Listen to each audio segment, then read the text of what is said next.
នៅក្នុងវីដេអូនេះខ្ញុំចង់បង្ហាញអ្នកទាំងអស់គ្នាអំពីការប្រើប្រាស់នៅ Google Lab មូលហេតុគឺដោយសារតែ Google Gemini limit ក្នុងការ generate នៅវីដេអូចឹងហើយ Google Lab ក៏អាចជំនួសនៅ Google Gemini បានដែរចឹងដើម្បីធ្វើយើងចូលមកកាន់ Chrome ហើយចូលកន្លែងចុចនេះមកហើយយើងចូលកន្លែង Gemini កន្លែងនេះខ្ញុំចង់បង្ហាញអ្នកទាំងអស់គ្នាថា Google Gemini របស់ខ្ញុំគឺ limit ក្នុងការ generate នៅវីដេអូហើយតតែថ្ងៃទី11បានអាច generate នៅវីដេអូបានទៀតចឹង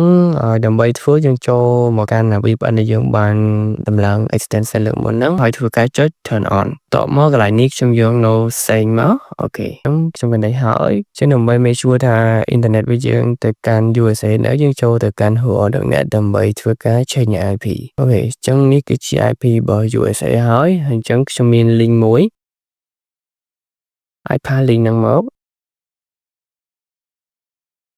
ធ្វើការ sign in ជាមួយនឹង Google អូខេបន្ទាប់មកយើងមានពីរជម្រើសសម្រាប់ខ្ញុំរើសយកទី1អូខេអាចយកទាំងពីរក៏បានហើយចុច next មក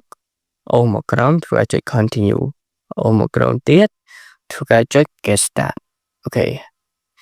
ចឹងយើងចូលកន្លែង Pro នេះមកគឺយើងទទួលបាន 1000 credit ក្នុងការ generate នៅវីដេអូ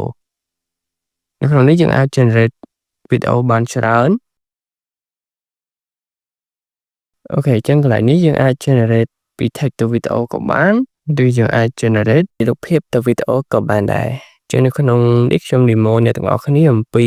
ការ generate ពី frame ទៅវីដេអូជាកន្លែងបូកហើយធ្វើការចុច upload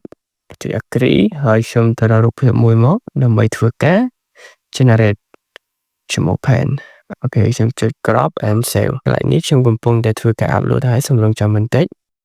អូខេអញ្ចឹងរូបភាពខ្ញុំបាន upload ចូលហើយកន្លែងនេះខ្ញុំធ្វើការតែ save ប្របន្តិចអូខេខ្ញុំទៅ save ប៉ុណ្ណឹងហើយខ្ញុំធ្វើការចុចកន្លែងសញ្ញាព្រួយនេះ